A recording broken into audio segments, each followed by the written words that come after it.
Hey YouTube, how you guys doing tonight? Kevin here coming at you with another video. I gotta pick up my mess here first, and then we're gonna get crack-a-lacking. So tonight we're gonna be working on Aaron's carburetor for his bike. Okay, and that's pretty much the nuts and bolts of this motor. So we heard it run. We have to finish off the carburetor. We're gonna put one of those boots on it for the fork seal, and we're going to go ahead and what you call it, the shifter on the other side. We gotta fix that, and then that's pretty much it for his bike. Tune it, and it's all set to go. And fix the headlight issue with the lights. And other than that, we're good to go. So let me get this mess cleaned up, and I will be right back. All right, got everything picked up, cleaned up, got some stuff on the bench here we're going to start with, and then I'm going to introduce more stuff as we go. So tonight we're going to be working on Aaron's bike like I had said earlier, and we're going to be working on the carburetor. I got some more stuff to show you guys, and I'm trying to bring you guys into this slowly because there's so much carburetor stuff. You wouldn't think something like this right here would have so much, but it does.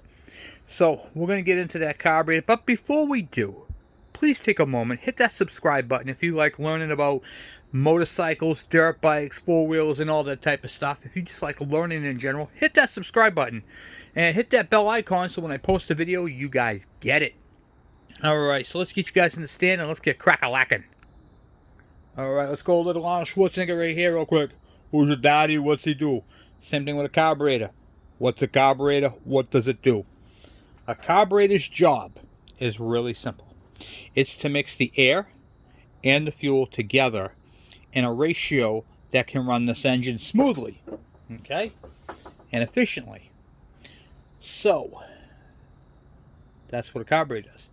Now, it does this through certain adjustments, certain jets, certain things that allow it to do its job, okay? Putting incorrect parts into this carburetor can and will mess up this bike. Alright, you'll lose power. Just because you have a jet,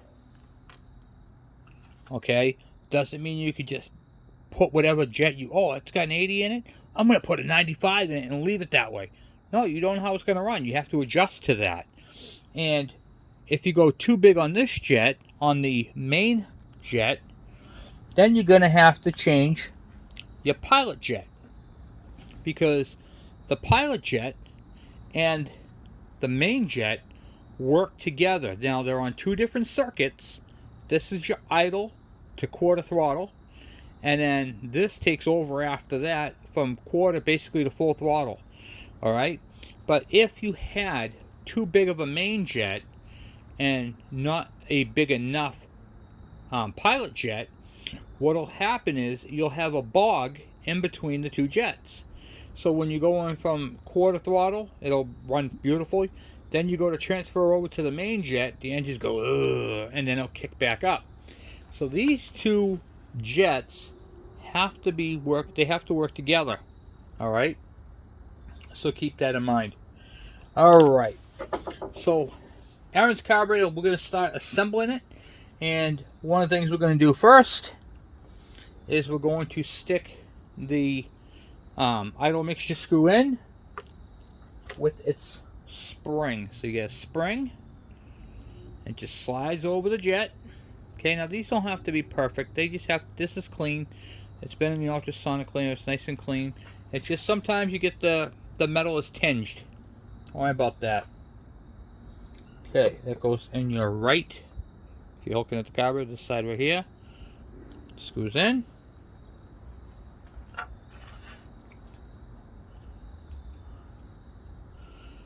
Now when you turn these in, you don't want to tighten them too tight, okay? You just want to get them so they just touch. Alright? Now I'm going to open up the book and get you onto the right page. Alright, so I'm going to put this up here for a second, and the reason why I'm going to put this up here is because you guys are from all different countries. I am representing the UK, America, I am representing the Philippines, Pakistan, all you guys, all over the world. So I'm going to put this up here for a second. You guys can see the specifications. They're all right here for the different You got your KC, KE, the UK, the A5, the US models, you know, all that sort of thing, the AG, the KHs, okay? Now, I want to talk to you guys real quick. This carburetor right here, that the Kai, okay, I can't pronounce it. That is that square bore carburetor that I refer to all the time. So I'm going to put that up there real quick for you square bore guys. Okay, and actually put it this way so you guys can see. The manufacturer is going to go this. You'll probably have to do a screenshot. And then, I don't know how you guys can do it, but maybe you guys can zoom in or something. Okay, and then I'll put the specifications up. So basically, I'll just go over these real quick with you. That is your main jet size right there. And then you got your needle jet, your pilot jet, or is it there? Yeah, your jet needle. I'm sorry, your jet needle. That's what it says. There's different size jets. Now these different size jets are the taper. Okay. The pilot jet. There we go. 17 and a half, 17 and a half. So basically, the only one is the US A8 has a 15. What do you call it? Their pilot jet. Now that is this. This is the pilot jet right here. Okay, so that's the pilot jet. And on the A8 US, it takes a 15. All the other ones have taken 17 and a half. And then down bottom, on the Takai, I can't pronounce that. Let's see, pilot jet, 38. I don't know what that. It must be a different reading on that. And then another Makuni US. It's the B5 and on. Okay, so we'll move on from that. All right. So what this is telling me. So we have a US. It's an earlier bike. So I'm going to do it to the A8, but I'm not going to do it with that one. I got to find out what jet he's got real quick. Right back. All right. He has a 17 and a half. And I know you can't really see it. I don't know if you can see it on there, but if you look, kind of hard to see, but right, I'm looking right here. It's the 17 and a half right across the jet. So I know this is a 17 and a half. So I can adjust. I can rule out. I know it's not an A8 because that's a newer model. So it'll be this one here, 17 and a half. And the idle mixture screw from closed is going to be set to 1.5 turns out. So I'll take this right here. Set the it's oh, sorry, there you are. It's just seated. Then I'm going to back it off half. 1.5 turns out. Now it's set to 1.5 turns out. Okay, so we're all set there. Moving on. Doing an inspection on the pilot jet. So what I want to be able to do is see light through all the holes and through the center part here. All right, so I'm going to with my flashlight. I'll be right back. All right, so I take my flashlight. I do the sides first, and what I'm doing is I'm trying to see light through these little holes on the sides. You can see if you can see light. See you can see the light through them.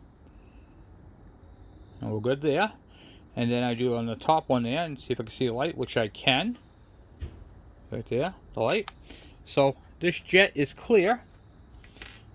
But before I install that, I want to make sure that the holes in here are clear. And you can see there's holes inside there. See how it's nice and clear? Alright, so the big one in the middle is for the Orifice. The small one that's lit up on the top, that is your pilot. That's this jet right here, the pilot jet. Okay, now I'm going to screw that in. Now I'm going to screw that in before I put the Orifice in, because I want to show you guys something. I'm using my handy dandy little antique screw. I'm going in, I'm just snugging it up. Feels good. I don't want to go too loose on it. You can double check it again if you'd like. Yep, that's good. Now, when I do this, I should be able to see light. So now I can still see light through that pilot hole. Okay, so I know that my pilot hole is clear. Alright. Yeah. Now, we're going to install the Orifice. Now, I have two Orifices here. This is the one that came out of his bike, and I'm not using it. I'm going to use this one right here. But I wanted to show you guys something. It's very important to look at. Remember when I was telling you guys, let's see here, point to it. Okay, you want to make sure that this edge and the inner side, not this part right here, but the center hole in the middle, okay? Look how rough that one is. Now, I looked at the needle is still good, but you can still see how white and chalky it is, and it looks a little pitted. Now, when that's pitted, what that does is the fuel comes up, it's not a smooth transition. What it does, it kind of boggles it, you know what I mean? This one right here, the fuel, when it comes out of that jet, is going to be a nice fountain, like right into the airstream, okay? Where the other one, there'd be turbulence and it wouldn't be quite right. So we're going to use this newer one. Now the same thing, you got this hole right here. That faces the front of the carburetor and lines up with this air jet. Alright. Now the air jet, you have to make sure is clean and clear. And if you can't verify it, now I put an air gun up to it and blew through it, and I could feel that the air came through. But if you can't put anything through that, and you suspect that being clogged, that will give you a hard time running. And I can see it right in there. That thing is nice. Now look at this. I want to show you guys this trick. With your orifice removed, okay? With the orifice removed, you cannot do this trick with the orifice in there. All right. Here is where your main jet goes right here. But if you use a flashlight, now if you can see or not, let's see if you can see or not. I'm gonna blow you guys up here for a minute. Now you can see right there. You can see the light. Now watch. I'll shut the light off. No light. See right there, you can see the air jet. That is how you can tell if your air jet is clear. Okay, other than that, you can't tell. This flashlight is a great tool. It doesn't have to be this type of flashlight. You can use any flashlight. These are an amazing tool to be able to look through jets.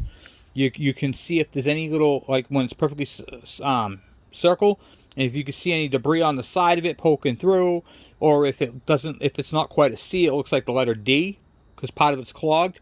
You can see all that with a flashlight. Two tools that I love is my handy dandy magnifying glass and my flashlight. These two items right here are probably the best carburetor tools you're going to need. A lot of people are like, oh, I didn't know you could do that. That's why you guys are here.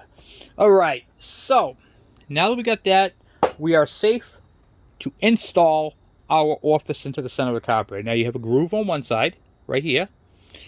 So blow it up so you can see it here. There's a groove on that side, and then you got your hole that faces the front of the carburetor. This hole has to line up with that air jet, okay? So what I'm doing is I'm sticking my middle finger through the back side of the carburetor as guidance. I don't care which way this goes in, okay? Once it gets to a certain point, I'm going to rotate it. Okay, so I'm kind of using my other finger right now to line myself up. I'm pushing through the top. Okay, just kind of walking it in. And then if I can rotate it, you can rotate this thing with two fingers. Okay? Unless it's sticky. There we go. Okay, right now I'm rotating it to where I think I want it.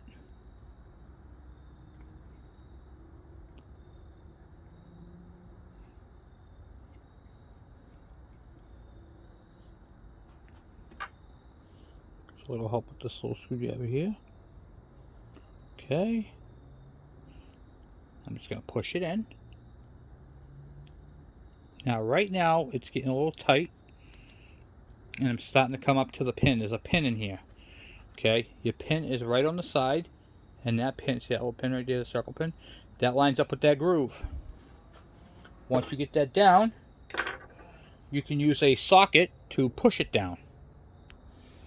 Alright, So now I'm going to use a socket to push this down, because I don't want to use a screwdriver, because I don't want to accidentally scratch up inside here where the needle goes in. I don't want to mar it up. I don't want to break it, because that's fragile. That right there, this is all one piece. So this is like in a U. It comes down. Here's the two side walls. It comes down, and then right after this piece right here, it goes back up with an inner tube. And you can literally distort or bend that. So you don't want to bang on that. You don't want to touch it. You don't want to hit it. You don't want to pry on it. This is a junk one. I use it for the video. Alright, so here's what I use for a tool. I grab a socket set. Okay, a small 1/4-inch drive socket set. Nothing crazy, nothing big. That's an AutoZone one, so it's not a big deal. And what I do is I find a socket. See how it's got this wall? I find a socket that goes over the wall and grabs it on the base. So here, fits it just like that. Okay, now it's nice and snug, and I'm actually pushing on the outer part. Okay, so I do the same thing here. You can grab an extension if you'd like. Don't use a hammer, use your palm. Okay, set it on there and push it straight down in until it seats. Okay, see it there? It's all the way through. Okay, or is it? Looks like it needs to go down just a hair. Hair more, yep. Okay. Just like that. Yep, there we go. Okay, so she's sitting in there where she's got to be. And now we're going to use a washer and a jet to pull it in tight. So these have been ultrasonic cleaned. However, they are pretty tarnished because of the way the bike has been. So once again, flashlight. Check the jet. All right, it looks like it's kind of closed up. I don't think that got fully cleaned. So I'm going to use my jet cleaners and see about that. Oh, looks like it just might be a small jet. Alright, let's grab a smaller one. Take a peek, see what we got.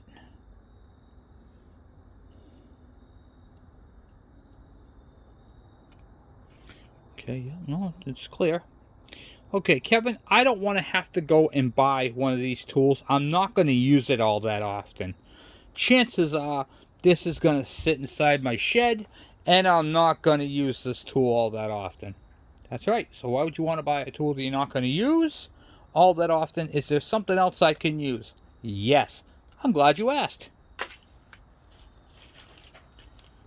Ho, ho, ho. Merry Christmas. A Christmas ornament hook. These come in handy. These are for ornaments. Okay? You can use right there to clean out a jet perfectly. Nice little tip for you there. Check it out. Yep, okay. Now I can see the hole better. Okay, nice and open. Now I take my magnifying glass and I'm going to see what size jet it is. 78. Okay, we have a 78 jet. I don't know if you guys can see or not. Probably not. Hold on. Let me see if I can expand you. Oh wow, look at that. You guys can actually see that. Up top there, 78. But see all the crud in there? I'm going to take a wire brush, and I'm just going to clean that up a little bit. I'll show you guys another tip. If you guys, for those of you who do a lot of carburetors, save these. These come in handy. This one's junk. Actually came out of Aaron's carburetor. But I have a bunch of these, okay, that I keep. And I'll show you what I do with them. I take my jet. I screw it in there, just like so. On a jet that I can't read, now I have a holder that I can literally clean up my jet with. And now I have a cool tool that I can have strictly for cleaning up jets. Especially ones I need to read. Okay? So That's a couple of little tips for you. Use the hook again, and I'll clean up around it.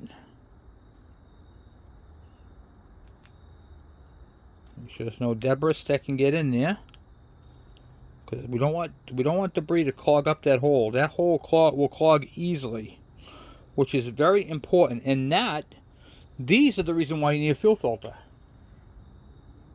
Just unscrew it, blow it out, and then use your flashlight again. I like how that looks. Okay. Same thing with your washer. You want to make sure you're using your brass washer. Okay, stick that in there. Flat side down.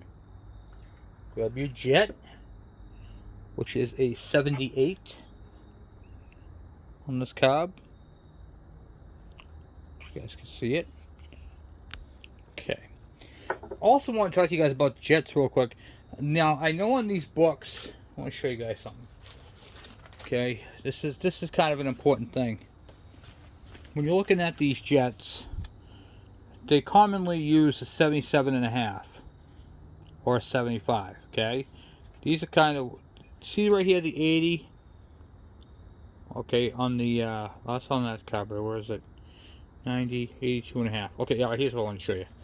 Okay, so on these carburetors right here, one takes a 90, one takes an 82.5.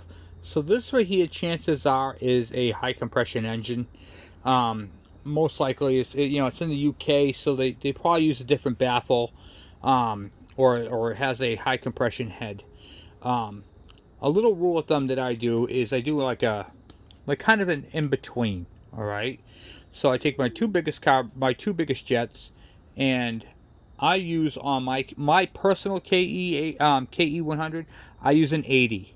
Okay. So this one someone already jetted this bike to a 78, which would basically mean it's a 77.5. Okay, you could literally put an 80 in this carburetor, and it would handle it comfortably.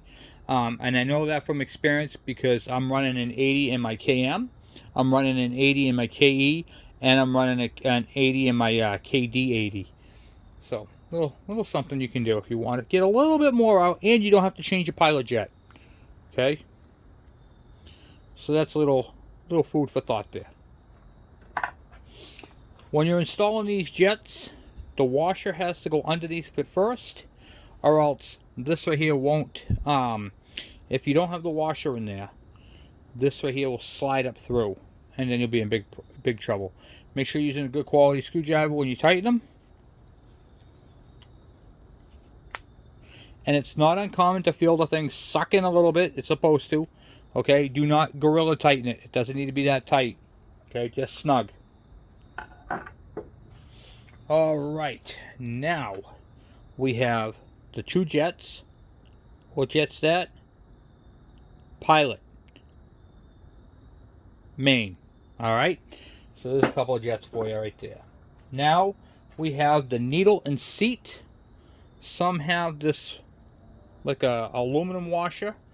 Some use that fabric washer, which is like a red ring. Let me go grab, here's one in here. The red ring. The red ring is better than the aluminum. Okay, so keep that in mind. We're going to grab the torch kits there. We're going to clean this out a little bit more.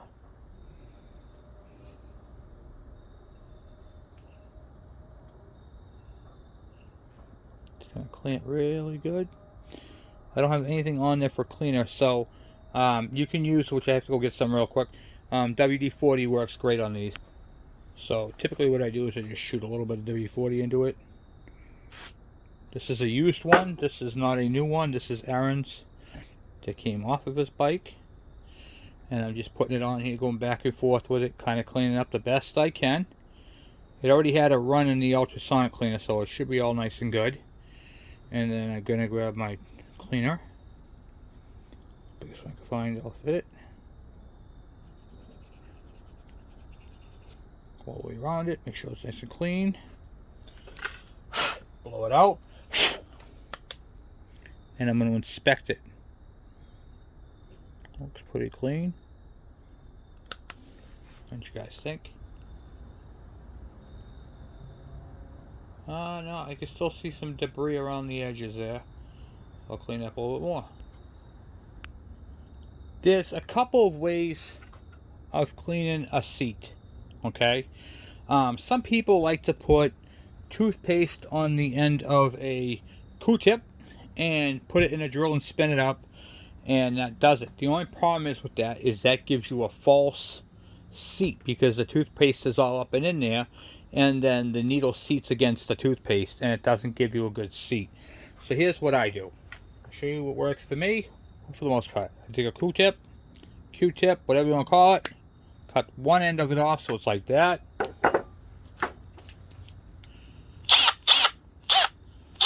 Stick it in my drill, like so. WD-40. Soak it. And then I put it in there and buff it out.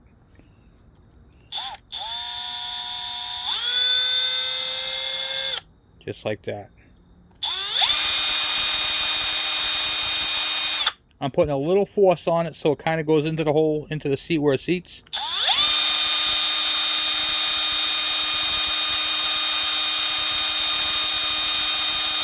You can literally do this all day long. You're not going to wear it out. Okay? Not much dirt came off of it. Sometimes when you do them, they'll be black. Then, I'll use a dry one real quick. And the reason why I'm using a dry one is so I can inspect it after. I just want to see if it's clean. Okay.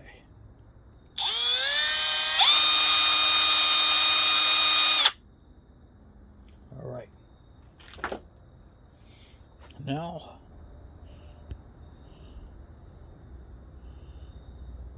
nice and clean in there, guys, huh? Look at that. Beautiful. Okay. So now we got that all set. We can install the ring, the gasket.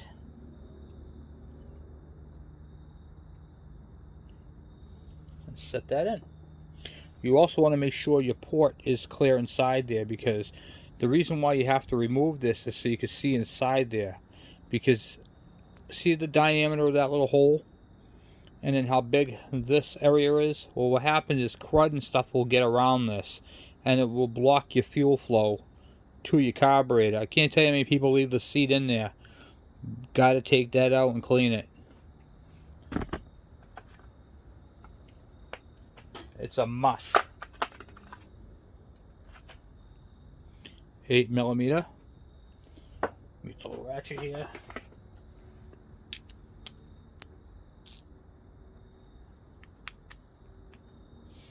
Give it a little snug. Don't gorilla tighten it. You don't have to gorilla. You don't have to do that. Don't need an impact gun or anything like that. They can't handle it. Okay, moving on to this needle. Now we have the needle here, and I'm gonna blow you guys up so you guys can see this. And I'm gonna turn the light on, see if that helps. Yes, it does. Okay, so here is your needle right here. See how smooth it is all the way around, minus any little. I don't have any that have a bad. So typically what you will see is you will see a little ring around it. I wish I had one that was bad. Okay, so I have this one here. Let's see. Oh, I focus. This one here has been in a carburetor. You can see how it's got a ring around it. Okay, if yours has a ring that you can feel with your fingernail, like I can catch that. This right here is going to leak. All right, this is definitely going to leak, and I bet you, yeah, the spring. It's moving, but it's not. It's too loose. It's too in and out, you know, too freely. Okay? You want to make sure that there is no ring around it and that you have tension. You should have tension on the back of it.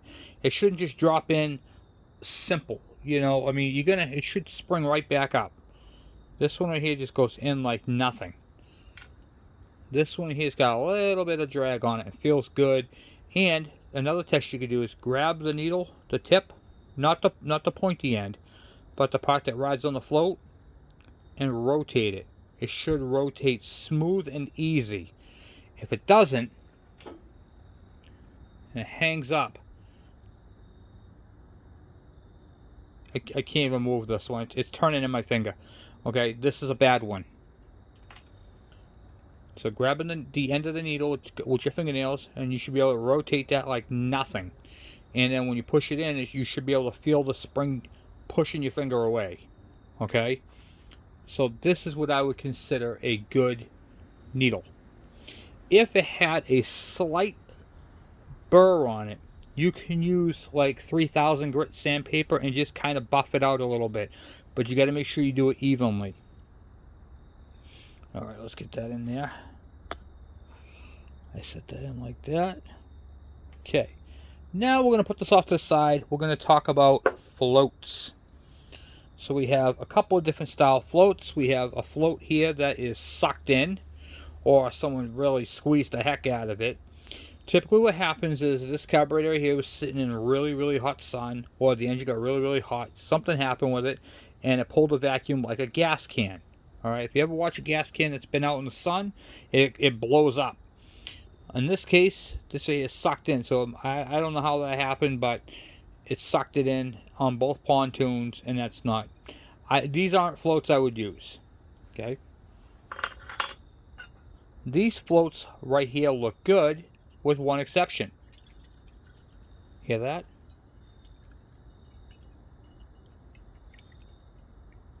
There is liquid inside of them. So if you can shake it and you can hear or feel the liquid, okay, you have to discard these. These are no good. So what happens is, when instead of floating up to the top, these pontoons are filling up with fuel and it's weighing them down. These are junk.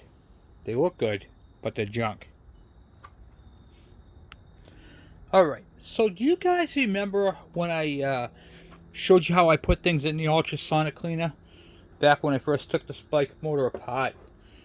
So if you guys remember, I had my basket out and I had the pontoons, and I take the float and I stick the float inside the basket like that, and then I submerge it. This does two things, okay? One, it cleans the floats, but that's not really what I do it for. I run these carburetors for about an hour in the ultrasonic cleaner, which is about what it takes to check and see if you have a pontoon that's gonna fail, okay? Like, I don't know if you guys can hear the liquid. Okay, but there's liquid inside here. By doing this, I submerge the float completely in water or the solvent that I'm cleaning, and then when I take this off, I could then give it the shake. And these pontoons are perfect. These came out of Aaron's bike. I put them down like this. Alright, you guys remember this trick? I showed you guys this on one of my other carburetor, actually the beginning of this carburetor video.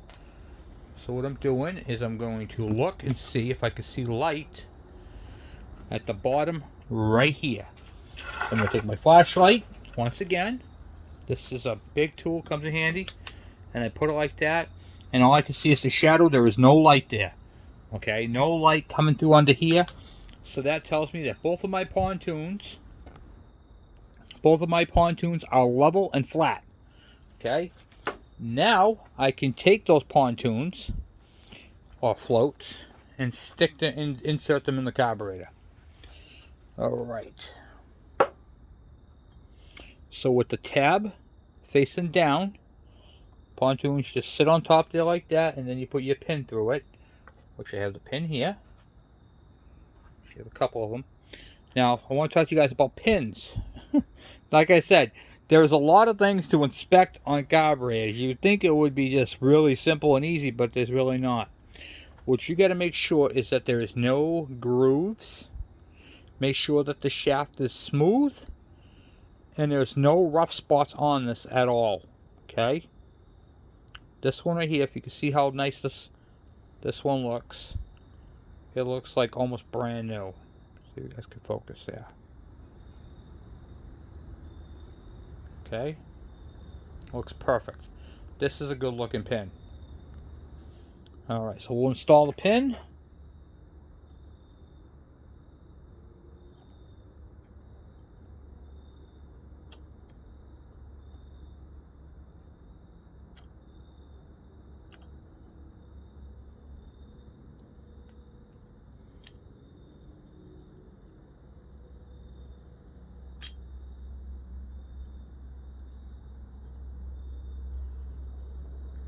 into the floats. Here we go. Slides through all the way like that. Okay. Now when you have your floats, you should be able to pick it up, drop it, and it should have no resistance. Okay. Should not be fighting you. Now we have to do probably the most critical part of a carburetor adjustment, and that's adjusting the floats. So what we're going to do is we're going to get the book out and we'll open up to that chapter and find out what the float adjustment is. I cheat a lot. So what I do to cheat is I have a quick reference. I open up my first page right here, and this tells me what my air filter is. The UNI air filter, the 2308 is the filter that I use. I use a fuel level, which is in the carburetor, which is 4 millimeters.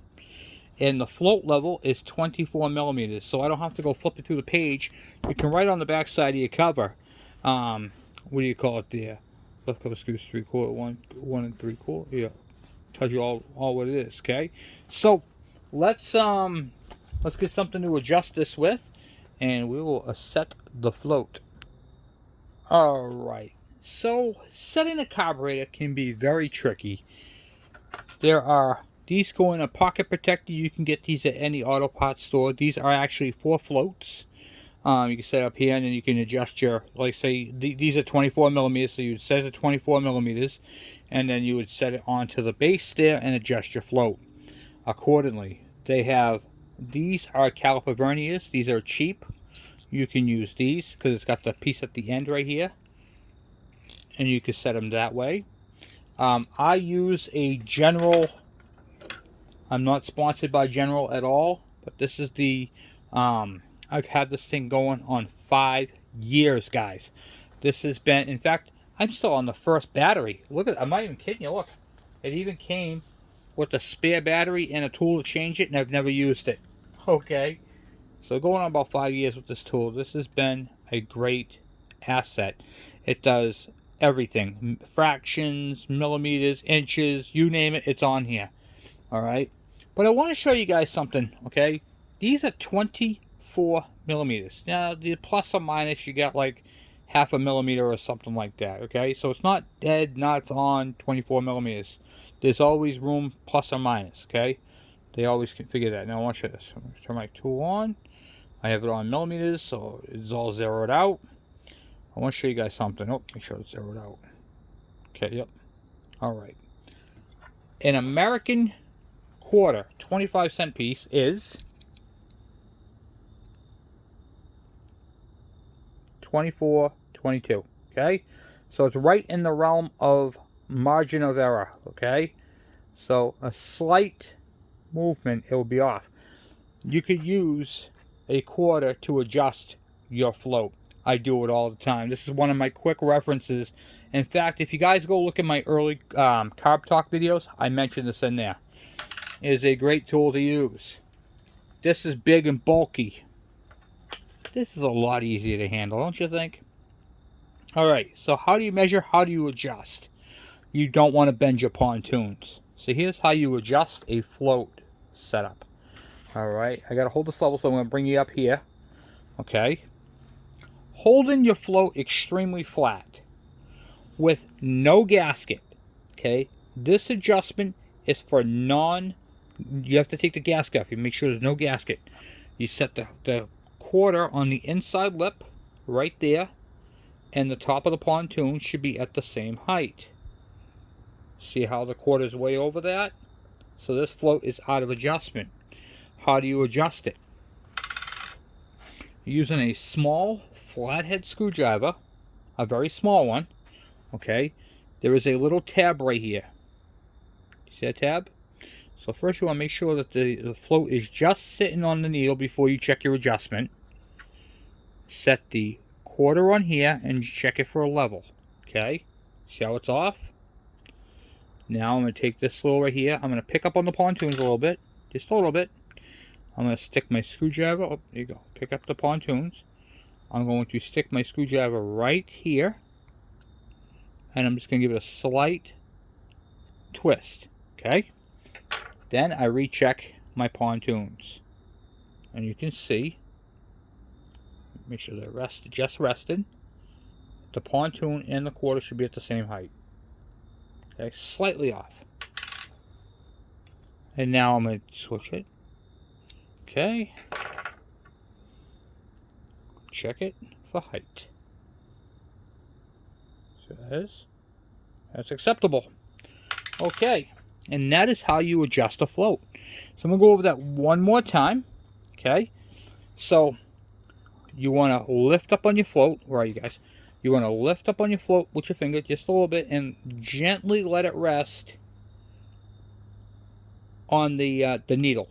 Okay. Because don't forget, these are spring loaders. See, I can push down on it. You don't want it to collapse. You just want it to be resting, just resting on it. With no gasket. None. Use a quarter. Stick it on the rail where the gasket would sit.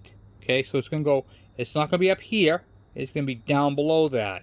And then it should be at the same height as the pontoon, as the floats. Okay.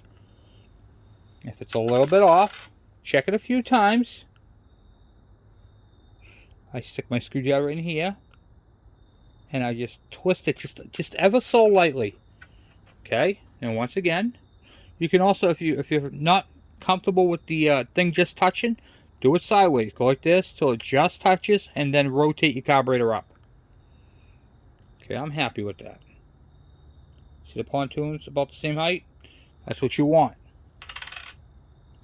Now all I have to do is put the gasket on, and now that is the needle and seat that came out of here. So we got to check it for leaking. If it's leaking, then we have to replace it. So let's get this buttoned up, and then we'll get it on the stand and check it for leaks. Alright, before we put the bowl on, there is one more important thing to check, and that is the carburetor bowl. Now there is a couple of things that you can do to check your carburetor bowls. One of them, flashlight. You want to set this on here, and you want to make sure that there is no light coming through. I mean, obviously you're going to see through here, but you want to make sure there's no holes or anything through your bowl. That's the first way to check a bowl. The second thing you want to do is, you see this hole right here, this little orifice. That's a jet. Here is where your choke gets its fuel from. So what we're going to do is we're going to put a little bit of fuel in that right there and see if it will come out that jet. If it comes out that jet, then I know that the jet is clear. Alright. One of the things about this carburetor is that, if you remember, when the bowl was filled up and the bike was just sitting there, the fuel level dropped. That's why we're checking this like this. That's why I rebuilt this carburetor, because this carburetor did run the bike, but didn't run it very well. That was the first problem. Second problem is the carburetor didn't look bad. I mean, that's what it looked like when it was, came off. It was clean. But I want to make sure that all systems on this carburetor, thoroughly checking out this carburetor. Alright, so let's check that carburetor bowl. So I've got my handy dandy Love Potion number 9 right here. Gasoline, straight gas. With the bowl dry, I'm going to sit... Oh, geez, I knocked you guys, almost knocked you over. I'm going to stick this right in here, like so. And I'm going to see if I get any fuel coming out of that jet.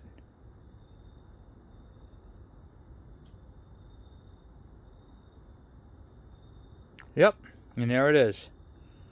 See that coming out through? Alright, good. So we know that the jet is clear, so this is all set to go back together. Got the green light. Another thing you want to check for is your gasket. Your gasket you want to make sure that it's got a complete seal around there. Alright, so when you're using your gaskets, make sure it seals all the way around it. Alright. Put that on there. Seat that in place. Like so.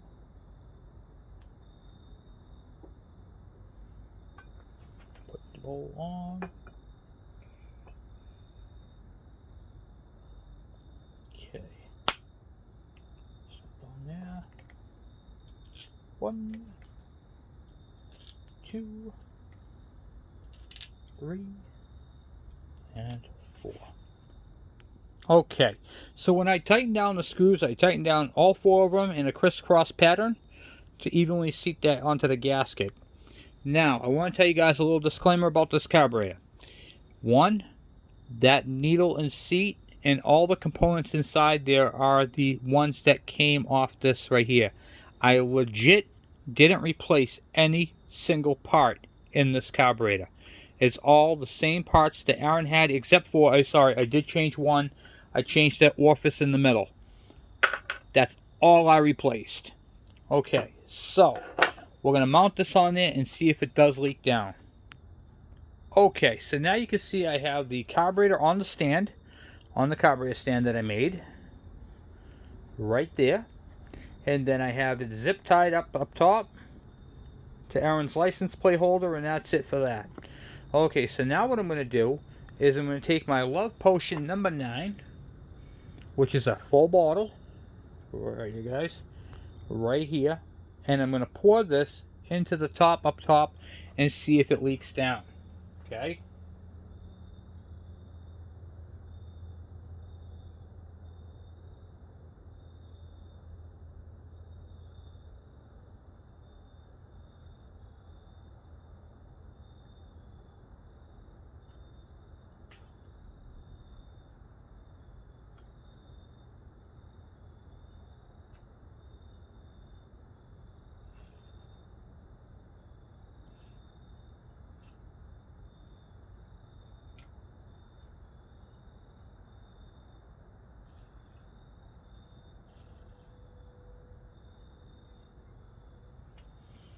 Once I fill it up, move my stuff out of the way here. I'll fill it up and right back. Alright, so what I did was I filled up the carburetor, I filled up the fuel line to right here with fuel, and I'm looking to see if it's leaking.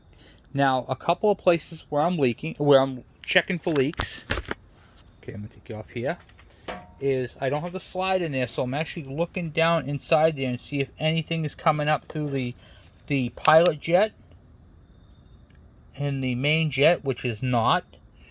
Okay, I'm checking to make sure it's not leaking around the body of the carburetor, around the float. So when I first did it, I did have a little bit of leak. I threw a clamp on here because I saw it running down up on here, and everything was nice and clear. I'm making sure I have no fuel coming out through my vent. And then I also want to check in the back and make sure I have no fuel coming out the intake side, which is right here, the intake, and it looks like I'm good. So what I'm going to do for like 5-10 minutes, I'm going to leave this with the fuel in it. You can see right there the level where it's at. I'm going to check it in about 5 minutes and see if it leaks down. Alright guys, we have a leak. Why am I excited about that? Because I get to show you guys how to fix this type of stuff. Okay, so we have a leak from up here. And see how it's trickling down? Okay, and it's leaking down, and it looks like it's leaking out the bottom. Okay, but it's really coming from up top here, or leaking down. It might not be coming from inside the carburetor. So we're going to redo this clamp system over here and see if we can't tighten that up real quick. Because you can see the happy trail right here. And that will leak down, and it will go down, and then it will come off the bottom and make it look like it's coming out of the tubes when it's really not. Or it could be coming out of tubes from the needle and seat. So first thing, we're going to address the external leak first, which is this one, and then we'll go ahead and do that one if it's still leaking. Okay, so I tried this metal clamp right here to try to stop the external leak. It did not help. Okay, so replacing this clamp with this style clamp did not help. So what do we do, guys? What do we do? Do you guys remember that trick I told you? I taught you guys a while back. I'm going to show you guys how to make a fuel line hose clamp. This hose clamp idea is literally the best hose clamp in the world. It's also the cheapest. Okay, so you take your fuel line, cut it flat. Probably should have used a pair of scissors, but that's okay. So we got fresh fuel line there. We're going to cut it thin again.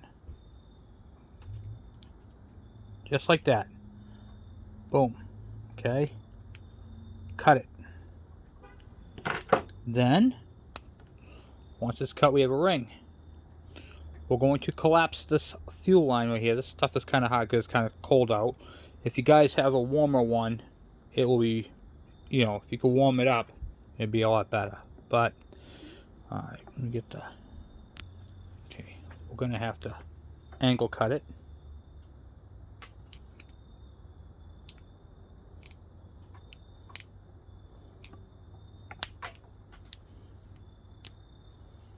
Cut it at an angle like that.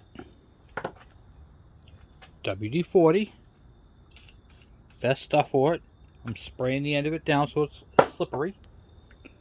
I take my fuel hose. I stick it through it. And pass it over it. Okay. Using a screwdriver or whatever I can use to kind of get it on there. As long as it's on all the way, it's all that matters.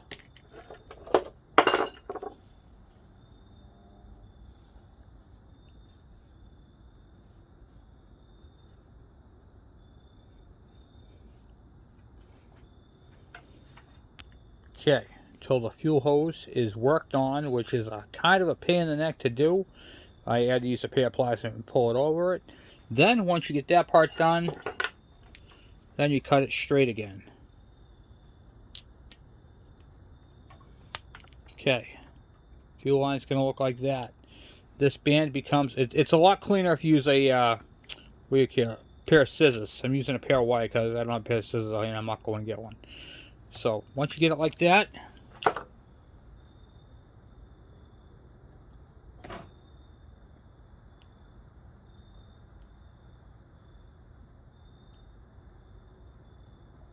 then you can fight to get it on there. Once you get that fuel hose on there, it is tight, guys.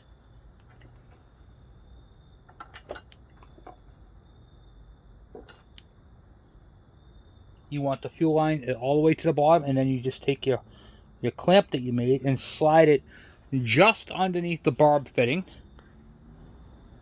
So it looks on there like that. Then we'll put the hose back up and refill it and make sure it's not leaking around here.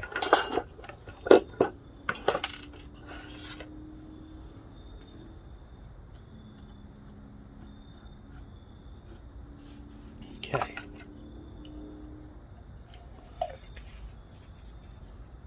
Now refill it up.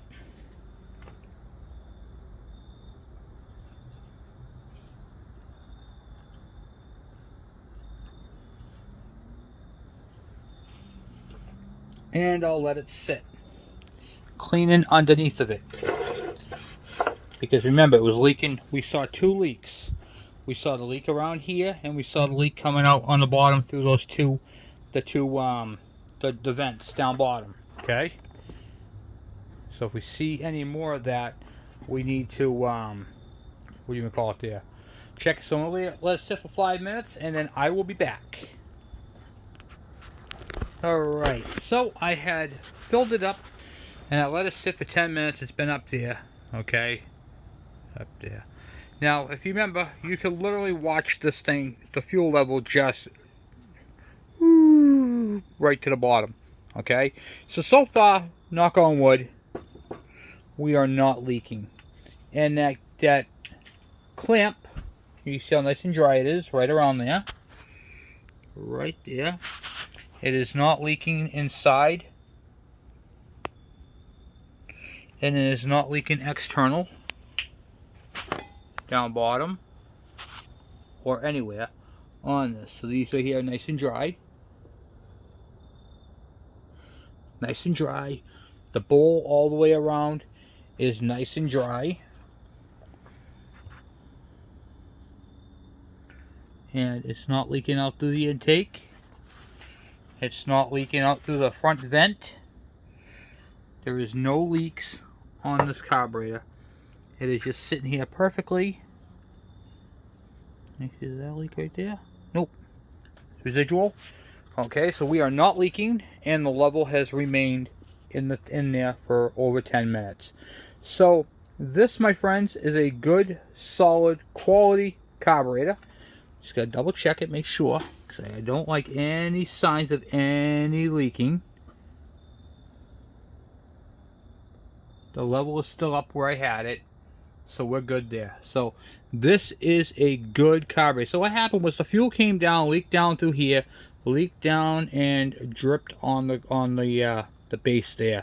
So what I did was I wiped the carburetor down. I didn't wipe the front, but I wiped the sides over here, and you can see how that clamp is just really tight on that barb fitting, and that right there is where it was leaking. Now, if you remember, on Aaron's bike here, the whole back had that green tinge to it, because that's where it was leaking. It was leaking right through here, coming down, and leaking down that.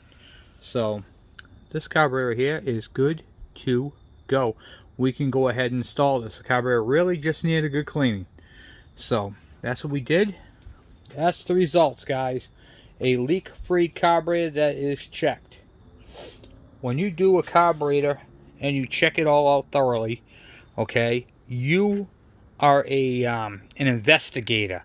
You're checking to make sure what the actual problem is. See, the part that threw it off was, it looked like it was leaking down here on these right here, but in fact it was not. It was not leaking on these.